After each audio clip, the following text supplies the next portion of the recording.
So I recently learned a technique from a book called The Untethered Soul. I wanted to share it with you.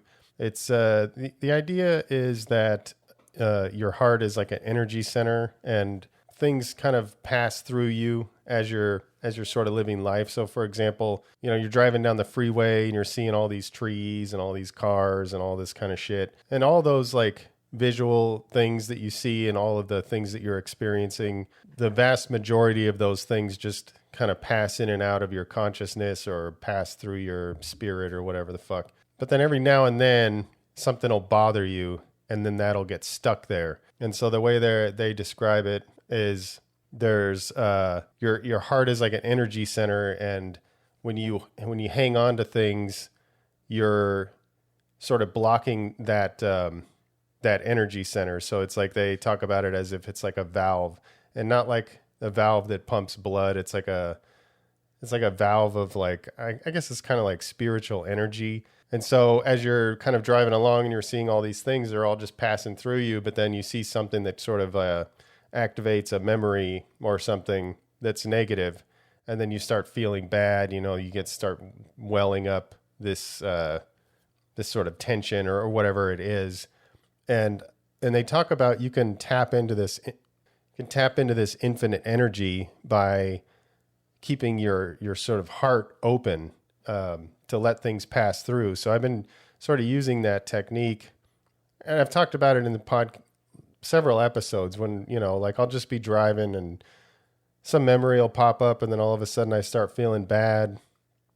And I talked about this on the episode about the relentless solution focus, where you can get those negative feelings and then shift your mind over to a solution, and then your body starts feeling better and all that kind of stuff. But this is sort of another technique that rather than hanging on to those feelings and hanging on to those thoughts, you just let them pass through you. So it's like there's two ways that you can look at it. So on one hand, they say, a lot of times you'll get these negative emotions and you just sort of push them down, and those kind of get bottled up and they stay with you. And I think that's part of what they're talking about in this thing. And when you push those things down, they create sort of a blockage, and they call it a samskara.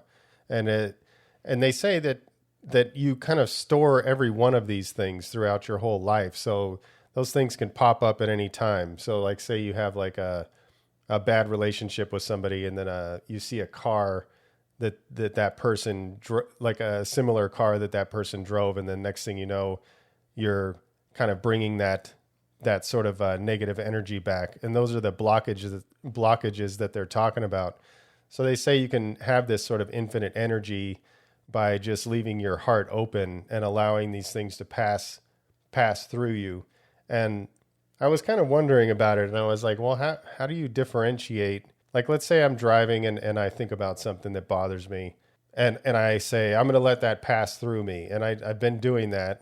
And then when I say, like, I'm just going to let this pass through, then I start to feel better, and then those thoughts go away. And, with practice, it's getting to the point where it's a lot easier to let these things pass through me.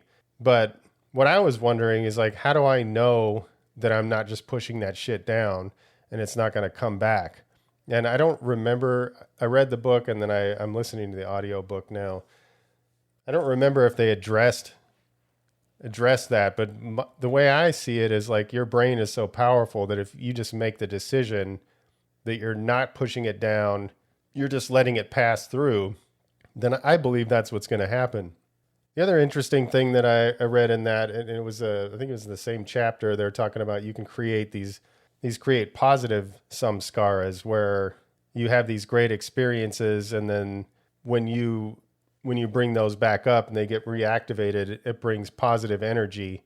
But then you can also cling to that positive energy, and that'll sort of cause you to not be living in the moment. You're sort of living in that past experience. So it's got me thinking and kind of wondering about all these kind of things. And I know for simple things, it works really well in terms of like if I'm driving and somebody cuts me off, or just does something irritating on the road, it's pretty easy to remind myself, you know what, just let let that negative emotion pass through and go about your day. Like that shit doesn't matter.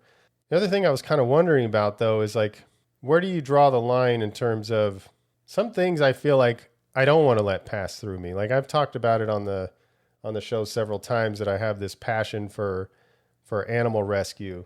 And so to put it into a little bit of context, so I have a passion for animal rescue, and I've sort of learned something about myself that at least where I'm at now mentally, I'm not really the kind of person that I think could be very productive as a frontline person, meaning, you know, like I recently donated some money to a group called the New York Bully Crew, and they rescue dogs from bad situations. So abused dogs, dogs that, you know, were part of dog fighting rings and shit like that. So the things that these people are seeing, and they're physically taking these dogs from these terrible situations. I just don't know that I could do that. I don't know that I have the capacity to be able to see that kind of suffering every day and have it not break me. You know, I'm just not confident at this time that I'm that guy.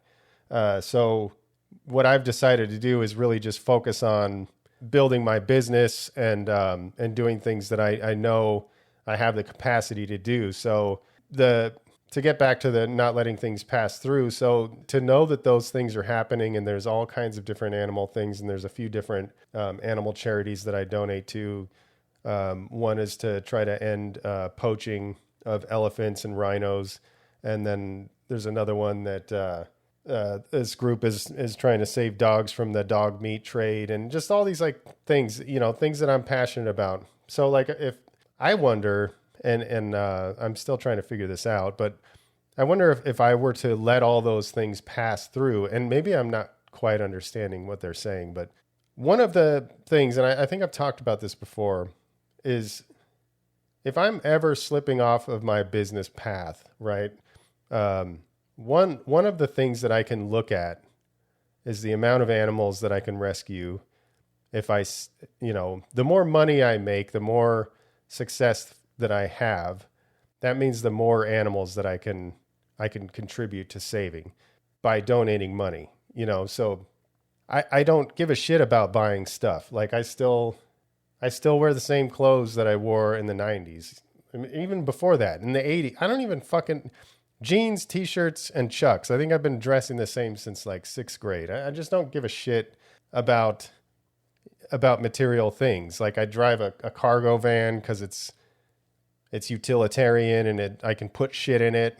Like I don't give a fuck about any of that stuff. Like I had a point in my life where I did, and I bought a fucking stupid watch and a fancy car, and it just didn't make any sense to me at all. So I got rid of that stuff and just went back to living the way that makes sense to me. So the way I see it is, without having any desire to do that kind of stuff, there's two things that would make me motivated to work hard to see some kind of financial success. Number one, I enjoy the idea that I'm building a business that's creating jobs. Like I have a lot of young people that work for me. Sorry, not a lot. We have a small team, but you know, I like the idea that the more success this company has, the more jobs, the more opportunities that it'll create, the more that we succeed, the more that these people on our team can grow with us and create careers and get the things that drive them. That's a motivator for me. But at the same time, as far as like personal financial success, when I look at that, it would be hard to be super motivated for me to personally earn money if I didn't really have anything that I could put that money towards. So like, I don't have kids. I have no intention of having kids. So there's no reason for generational wealth.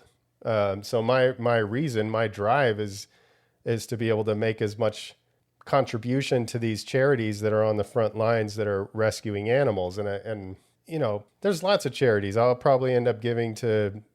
You know, there's human trafficking. There's all kinds of terrible things that are happening. So, sorry, that took a little longer than expected. But the point that I was trying to make with that is that I wonder if there is some value to not letting certain things pass through, because some of the anger and the sort of disgust that I feel towards some of the things that are happening, I feel like is a something that's helping me push forward. So I'm still learning that. I don't know. I don't know how that all plays out, but what I do know is that if I'm just driving down the street, and this just happened to me last night, where that smell where something died. Like, I was driving down the street and I smelled something, and then that just sort of like opened the floodgates of all these sort of thoughts of things that I've seen. And so when that happened, I decided to let that pass through, because I didn't really need that at the time. I'm on a good path. I'm super motivated. I'm feeling really high energy. I'm being very productive at work. In order to stay on that path, I felt like that moment and those thoughts that were coming in at the time, those needed to pass through. So I made the decision to let those pass through. So I don't know. It's an interesting thing, and I'm still learning about it. And honestly, in the times that we're in right now, with all the shit that's going on, all this crazy divide, and everybody's seems like it'd be at a very heightened level of frustration, and us versus them, and the media is, I don't know if I want to get too far into it, but the media is being a fucking dick. The news ain't news anymore, man. They're just trying to fuck with us. So anyway, you can make your own decisions on what you want to do with that. But this kind of thing, this book, and a lot of the information, I'm going to talk about some more things in future episodes, but like this in particular, I really feel like this book, anybody should read, everybody should read. It's worthwhile, especially in all the shit that's going on right now. So the only real action step I have right now, and I feel like it's kind of the same action step every time, it's like, start small. You can start at the smallest thing. Like, someone says something you don't like, or that would normally bother you. Just practice letting that shit pass through. Someone makes a negative comment on a post on social media, just let it pass, and then work your way up to bigger things. Let's say I wanted to talk about graph culture, so I'll do it real quick at the end here, but like, let's say you do a piece and you go back to the yard and it's already gone. A lot of people get pissed about that. Practice letting that shit pass. Even if somebody crosses you out, that's enough to piss off just about any graph writer, except for the most zenned out motherfuckers. Like, you go to the yard and you see somebody crossed out your name, try letting that pass through. Don't get bothered by it. Like I said in the last episode, there's a lot of things that are outside of your control. So are you gonna let that shit invade your energy and fuck with you and not be productive? You couldn't do anything about that. It's already done. So just try practicing letting it pass and see what happens.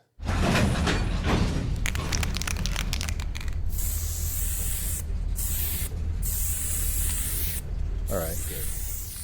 Appreciate each and every one of you guys who are supporting the cause and continue to spread the love. And stay up.